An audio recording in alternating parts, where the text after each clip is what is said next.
Oke, ini adalah bagian terakhir dari control chart, yaitu bagaimana kita menggunakan run test. Nah, run test ini apa? Run test ini adalah sebuah proses di mana atau sebuah mekanisme di mana kita juga perlu melakukan tes apakah control chart kita ini bisa digunakan untuk melakukan monitoring apa yang kita miliki tersebut gitu ya.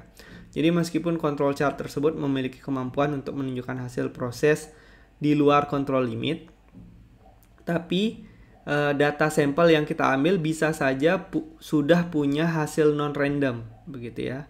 Meskipun semua hasil control limit itu mengatakan dia in control. Nah, salah satu yang menyebabkan hal ini biasanya karena data-data tersebut kadang-kadang sudah punya pola-pola tertentu seperti pola trend, pola cycle, pola bias seperti itu. Nah, nanti kita akan contohkan pola-polanya. Jadi, kita perlu ada run test dulu. Di sini ada dua run test yang kita pelajari yaitu up down test sama median test.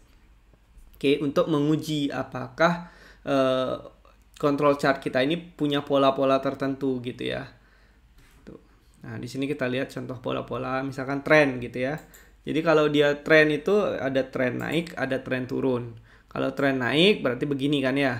Jadi kita harus kita nggak bisa pakai upper control limit sama lower control limit. Kalau dia trennya begini terus ya kita udah bisa prediksi sampai dia akan terus naik dan dia akan melewati upper control limit pada satu saat gitu ya. Jadi kita harus cek dulu apakah memang benar data yang dengan tren ini sesuai dengan proses yang kita inginkan atau tidak. Kalau memang tidak ya berarti kita harus inspeksi lebih lanjut apa penyebabnya. Kemudian ada juga cycle. Cycle itu artinya dia punya pola.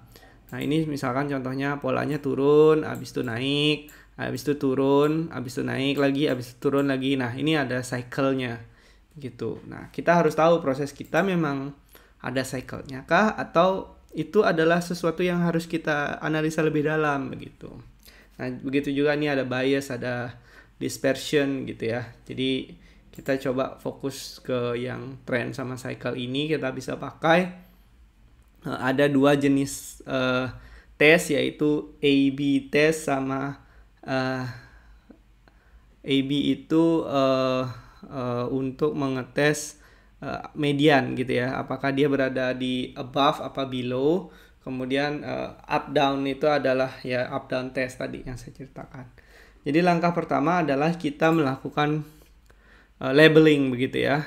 Jadi katakan kita punya data bahwa median test dan run test dengan Z sama dengan 2, maka kita punya pertama kita punya nilai median adalah 11 untuk nilai mean mungkin maksudnya dia ya. Nilai rata-rata yang ini center line-nya adalah 11. Jadi kita punya nilai mean sampelnya adalah di sini. Ini semua. Nah, kita akan berikan label dia. Pertama untuk AB kita akan berikan label. Ketika dia menunjukkan sebuah pola tertentu, kita akan berikan dia label B jika dia berada di bawah dari nilai center line. Misalkan 10 berarti dia di bawah kan B. Kemudian 10,4 B, kemudian 10,2 B, kemudian 11,5 ini harusnya A begitu ya. Kemudian 10,8 ini B lagi gitu ya. 11,6 berarti A. Nah, begitu seterusnya. Kemudian dari sini kita akan hitung ada berapa pola yang terlihat, yaitu kalau B berarti satu pola nih. Kemudian dia berubah jadi A, ini dihitung satu pola baru. Ini dua pola gitu ya. Istilahnya pola ini dikatakan sebagai runs gitu ya. 1, 2, 3, 4, 5. Kemudian bentar, ini juga B harusnya, berarti ini 1, 2, 3, 4, 5, 6 sampai sini ya. Kemudian 1, 2, 3, 4, 5 6, 7, 8, 9, 10. Jadi 10 runs gitu. Nah, untuk yang up sama down itu sama juga. Kita harus kasih label juga dulu, kemudian kita hitung number of run-nya. Jadi UD ini yang pertama tidak diukur karena kita nggak tahu yang awalnya adalah up apa down. Jadi 10 ke 10,4 ini kan up nih ya. Ini up 1. 10,4 ke 10,2 ini down. Ya, up down. Ini 1 run, ini 1 run. Kemudian 11,5 up. 10,8 down lagi. 11,6 up lagi. 11,6 ke 11,11, 11,1 itu down. Ya, begitu seterusnya dilabelkan. Kemudian kita hitung jumlah run-nya. Nah, ini ada 1, 2, 3, 4, 5, 6, 7, 8, 9, 10, 11, 12, 13, 14, 15, 16, 17. Jadi 17 run untuk up and down. Setelah itu kita masukkan ke formula, yaitu expected number untuk masing-masing, yaitu expected number of median, expected number of up and down. Jadi rumusnya adalah jumlah N atau 20 observasi dibagi 2 ditambah 1. Jadi expected number of mediannya, run-nya harusnya 11, expected number up and down-nya harusnya 13. Nah, untuk yang median test, kita standar deviasinya ngitungnya begini. Akar dari N min 1 dibagi 4. Ya gitu, 2,18. Kemudian kalau yang ini dihitungnya adalah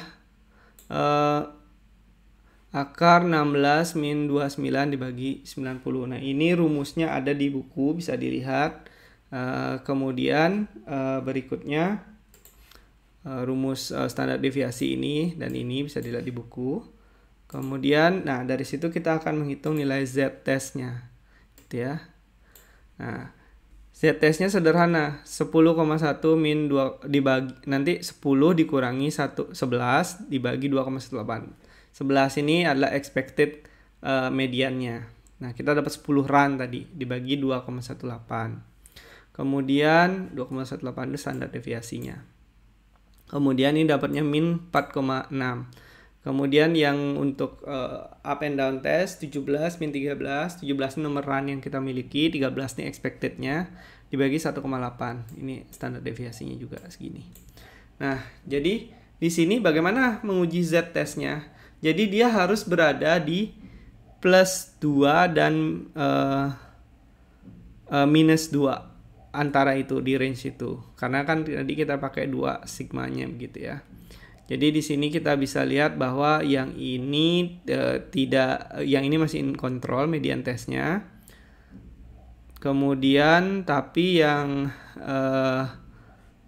ini up and down testnya dia sedikit exit dari dia punya pola begitu ya, up and down-nya itu ada polanya, agak menaik begitu. Ya, kira-kira seperti itu. Jadi kita bisa ambil kesimpulan bahwa oke, kita mesti cek nih apakah memang pola seperti itu dinilai wajar atau tidak bagi sistem yang kita miliki. Ya, demikian terkait run test.